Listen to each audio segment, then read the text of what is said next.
ഗുരു ആരോ വരുന്നുണ്ട്, പുതിയ പാർട്ടിയായിരിക്കും.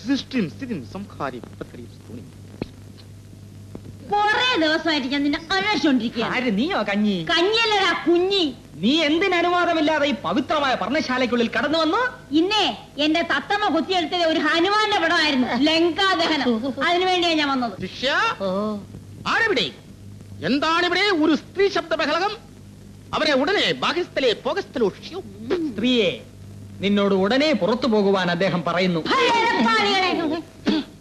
നിങ്ങളുടെ തട്ടിപ്പും പറ്റിപ്പും ഞാൻ അറിയില്ലെന്ന് വിചാരിച്ചു അല്ലേ?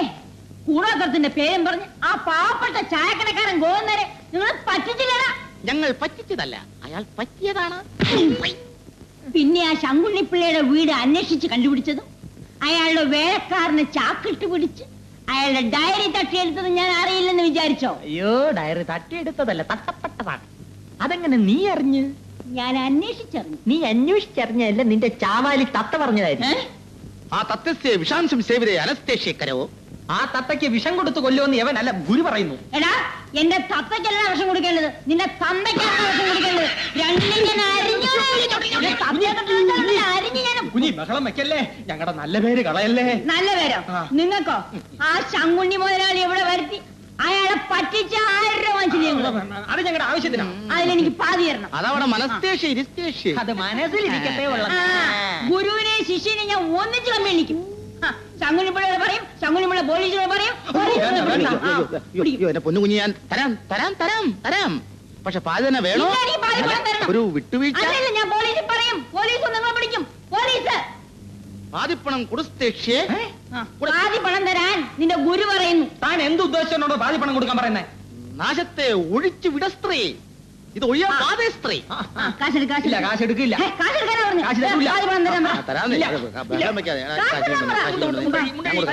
ഞാൻ കൊടുക്കാമെന്ന് കൊണ്ടുപോയി. ഒരു കാര്യം ഉണ്ടോ, കാശ് മുഴുവൻ തനിക്ക് ഇവിടെ നിന്ന് ഉരുട്ടിക്കൊണ്ടിരുന്നാ മതി. ഞാൻ എന്തുമാത്രം ബുദ്ധിമുട്ടിട്ടാണെന്ന് ഓരോരുത്തരുടെ വിവരങ്ങൾ അറിഞ്ഞോണ്ട് വരുന്നത്. നിനക്ക് വിവരമില്ലാത്തതുകൊണ്ടല്ലേ നീ ഇതെല്ലാം അറിഞ്ഞോണ്ട് വരുന്നത്. നീ ഒരുത്തം കാണാൻ 10 കാലി ഇവിടെ വന്നത് അറിയാവോ? നീ കമ്പി എണ്ണും. ഞാൻ കമ്പി എണ്ണിയാ നീ എണ്ണു അറിയോ? എടപ്പള്ളി കുറുപ്പാണിത്, എടപ്പള്ളി എടപ്പള്ളി. നിന്റെ ഈ തലയിൽ ഞാൻ പള്ളി പണി അറിയാവോ നിനക്ക്? പാണി, ചങ്കരപാണി, നിന്റെ തലയാൻ ചക്രം കെട്ടിക്കൊല്ലും അറിയോ? നീ നാളെ പുറത്തോട്ടിറങ്ങ്. നിന്റെ ഭൂതം ഭാവി വർത്തമാനമല്ല ഞാൻ അവിയല് വരുവാക്കും അറിയോ? നീ പുറത്തോട്ടിറങ്ങണ അറിയാ. നിന്റെ അവൻ പറയുന്നത് എന്നോട് വെളിയിൽ ഇറങ്ങാൻ. അതിന് ഞാൻ വെളിയിൽ ഇറങ്ങിയിട്ട് വേണ്ടേ?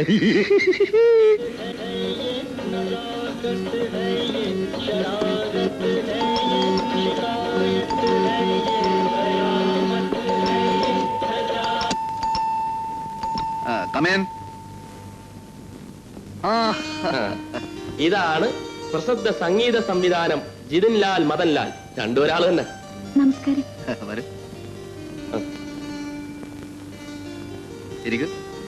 വേണ്ട. ഇതാണ് ഞാൻ പറഞ്ഞ കുട്ടി, ശാലിനി. എന്റെ സംഗീതത്തെ കുറിച്ചുള്ള മിനിമം ജ്ഞാനം വെച്ചുകൊണ്ട് ഞാൻ ആധികാരികമായി പറയുന്നു, ഷീസ് എ ഗുഡ് സിംഗർ. അതെ, പാട്ട് കേട്ടിട്ട് ഞാൻ തീരുമാനിക്കും. ശാലിനി ക്ലാസിക്കൽ പഠിച്ചിട്ടുണ്ടോ? ഒരു 2.5 കട്ടക്കൊക്കെ ശബ്ദം ഇടാതെ പാടാൻ പറ്റുമോ? അങ്ങനെ ശാസ്ത്രീയമായി ശ്രമിച്ചിട്ടില്ല. പാടുമ്പോൾ ആരോഹണത്തിൽ വെള്ളിയും അവരോഹണത്തിൽ കാറ്റും വരാറുണ്ടോ? വരട്ടല്ലേ, പാടിച്ചു നോക്കി ഇഷ്ടമുണ്ടെങ്കിൽ ഒരു പാട്ട് കൊടുത്താൽ മതി. അല്ല നിന്റെ ജ്ഞാനപാഠം കാണിച്ച് വരട്ടല്ലേ. അല്ല, ഞാൻ യെസ്, ജിതിൻ സ്പീക്കിംഗ്. എന്ത്? ജാനുവും മാനിയും ഒന്നും എനിക്കൊരു പ്രശ്നമല്ല. എന്റെ സൗകര്യത്തിന് റെക്കോർഡിങ്ങിന് വരാൻ പറ്റുമെങ്കിൽ അവര് പാടിയാ മതി. എന്ത്? കൃഷ്ണദാസന്റെ കമ്പനിക്ക് കാസറ്റ് കൊടുക്കാനൊന്നും എന്നെ കിട്ടില്ല, എന്റെ പാട്ട് കിട്ടില്ല. സൗകര്യം ഉണ്ടോ പാടിയാൽ മതി, നമ്മളോട് പറഞ്ഞുതരും. അല്ലെങ്കിൽ ഞാൻ പുതിയ പിള്ളേരെ കൊണ്ട് പാടിച്ച് ഞാൻ പാട്ട് ഹിറ്റാക്കും. എനിക്കറിയാം പാട്ട് ഹിറ്റാക്കാൻ. ഓക്കെ, ഞാൻ വന്നേക്കാം. ഓക്കെ. ഇന്ന് ഞാൻ അല്പം ബിസിയാണ്, നാളെ വരും. കുട്ടിയുടെ പാട്ട് എനിക്കൊന്ന് വിശദീകരിച്ച് കേൾക്കണം. അല്ല, ഇങ്ങനെ സ്ഥിരമായിട്ട് നടത്തിക്കാനുള്ള പരിപാടിയാണോ? ഇല്ലടേ, നാളെ ശരിയാക്കാം. ധൈര്യമായിട്ട് പോകാമല്ലോ. ധൈര്യമായിട്ട് പോകും.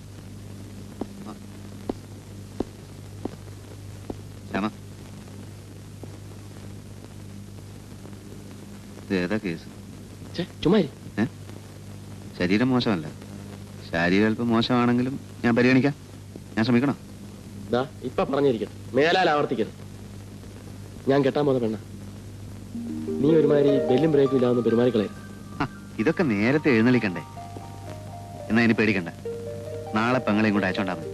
അവളെ പാട്ടുകാരിയാക്കുന്ന കാര്യം ഞാൻ ഏറ്റു.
Hello, yes.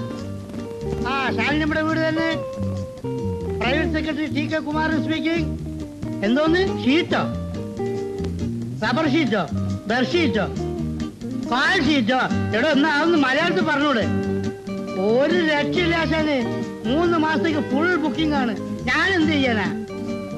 ആ പിന്നൊരു കാര്യം അതും പറഞ്ഞ് ഇങ്ങോട്ട് വരരുത്. Sorry sorry sorry, maximum sorry. എന്തോന്ന്? ഞാൻ ആരാന്നോ? നിന്റെ തന്ത. വെയ് രാജാ വെയ്. ഞാൻ ആരാ? ഹലോ, റെക്കോർഡിംഗ് ചെയ്തിട്ടാണോ? ആ ദാസപ്പിനെ വെയിറ്റ് ചെയ്യാൻ പറ്റില്ലെന്നോ എന്ന് പറഞ്ഞാൽ ഒക്കും ആശാനെ. എന്തോന്ന്? ഒരു ദിവസം 10-15 റെക്കോർഡുകളല്ലേ? നമുക്ക് എല്ലാവർക്കും ഒന്ന് അഡ്ജസ്റ്റ് ചെയ്ത് പോകണ്ടേ? ഒരു ചാനലല്ലേ ഉള്ളൂ. ഇതാ ഞങ്ങൾ പുറപ്പെട്ടു കഴിഞ്ഞു. പിന്നെ റെക്കോർഡിംഗ് ചെയ്തിട്ടുണ്ട്. 4-5 പ്രാവശ്യം ഫോൺ വരുന്നത്. അവർ തീക്കനൽ ചവിട്ടി പോവാ. അല്ല എന്റെ ഇന്ത്യൻ എക്സ്പ്രസ് അവിടെ. നീ ഇത് വായിക്കാം. എല്ലാവരും ഒന്ന് വഴിമാറും കണ്ടു കാണാൻ പാടില്ല. നിങ്ങൾക്ക് മാറൂ. നിങ്ങൾ കാറിൽ പോയി കയറിയിരുന്നോളൂ. ഞാൻ അവരോട് സംസാരിക്കട്ടെ. പിന്നെ ഇന്ന് സംസാരിക്കാൻ തീരെ സമയമില്ല. 3 റെക്കോർഡിംഗ് ഉള്ളതാണ്. സോറി, മാക്സിമം സോറി കേട്ടോ. ഞാൻ വരട്ടെ. വെയ് രാജ. ആ ഞാനിവിടെ കയറാം. അവിടെ ഞാനിവിടെ കയറാം. തുറക്ക്.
തുളസിമാലയുമായി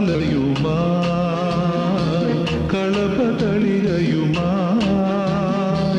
തുളസിമാലയുമായി പൊന്നിൻ ചിങ്ങം തങ്ക കയ്യിൽ അന്തിച്ചോപ്പിൻ വർണ്ണം കൊണ്ട ഭൂമി പെണ്ണിൻ ഭൂമി മൂടും അഴകിൻ ശാലീനത ഒഴുകും പൊലിമേളകൾ തെളിയും തിരുവോണങ്ങൾ ഒഴുകും പൊലിമേളകൾ തെളിയും തിരുവോണങ്ങൾ തുമ്പി തുള്ളു തുള്ളു തുമ്പി തുമ്പി തുള്ളു തുള്ളു തുമ്പി തുമ്പപ്പൂ കാറ്റിൽ താനെ ഊഞ്ഞാലാടി തുമ്പിപ്പൻ താളം താളം തുള്ളിപ്പാടി കരളിൽ വിരിയും ഒരു തളിരു പുലരിയുടെ രോമാഞ്ച തേരോത്സവം തുമ്പി തുള്ളു തുള്ളു തുമ്പി.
രാജാ ബേയ്.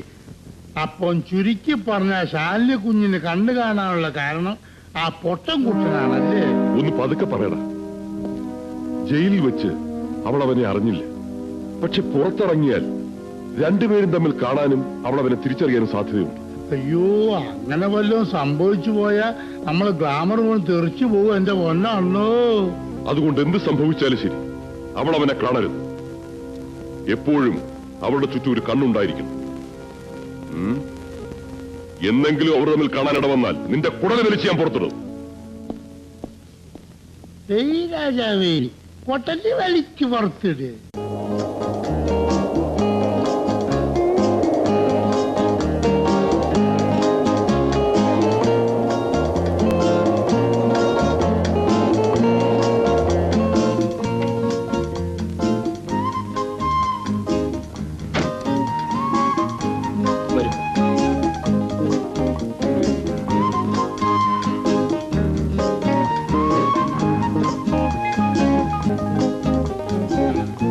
ശാലിനിയുടെ വിലയേറിയ നിമിഷങ്ങളിൽ ഒരല്പനേരം എനിക്ക് വേണ്ടി ചോദിച്ചതിൽ വിരോധമുണ്ടാവില്ലെന്ന് കരുതുന്നു.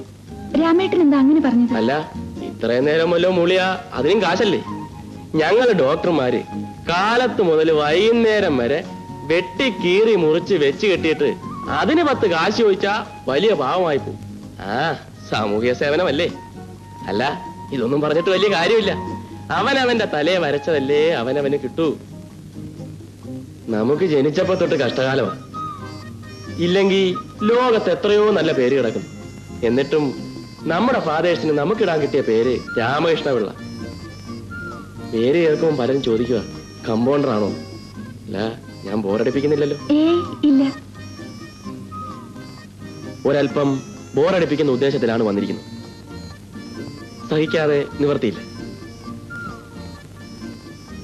എന്റെ ജീവിതത്തിലെ മനോഹരമായ ഒരു നിമിഷം ഒരു മനോഹരമായ അന്തരീക്ഷത്തിലായിക്കോട്ടെ എന്ന് വിചാരിച്ചു. അതാണ് ഇവിടെ വരാൻ പറഞ്ഞത്. 1-2 ചോദ്യങ്ങൾക്ക് ഉത്തരം കിട്ടിയാൽ കൊള്ളാമെന്ന്. ശാലിനിക്ക് ഞാനൊരു വഴക്കും കൊള്ളാത്തവനാണെന്ന് എപ്പോഴെങ്കിലും തോന്നിയിട്ടുണ്ട്? എന്താ രാമേട്ടാ ഇത്? ഉണ്ടോ? ചോദ്യങ്ങൾക്ക് ഒറ്റ വാക്യത്തിൽ ഉത്തരം പറയാം. ഞാനൊരു ആഭാസനാണെന്ന് തോന്നിയിട്ടുണ്ട്? ഒറ്റ വാക്യം. ഇല്ല. ഒരു ശ്രീലംബടനാണെന്ന് തോന്നിയിട്ടുണ്ടോ? ഇല്ല. ഒരു ക്രൂരനാണെന്ന് തോന്നിയിട്ടുണ്ടോ? ഇല്ല.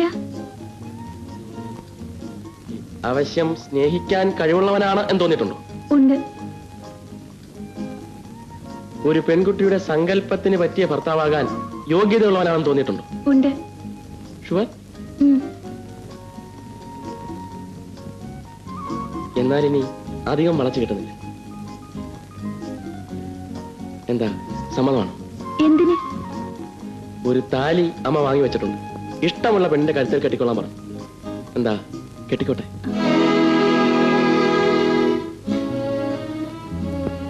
സമ്മതിക്കാൻ നാണമാണെങ്കിൽ ഒന്ന് മൂളിയാ മതി.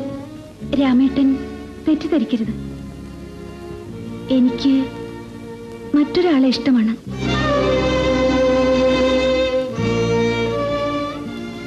ശ്രീയേട്ടൻ വരാൻ വേണ്ടി മാത്രം കാത്തിരിക്കുകയാണ് ഞാൻ.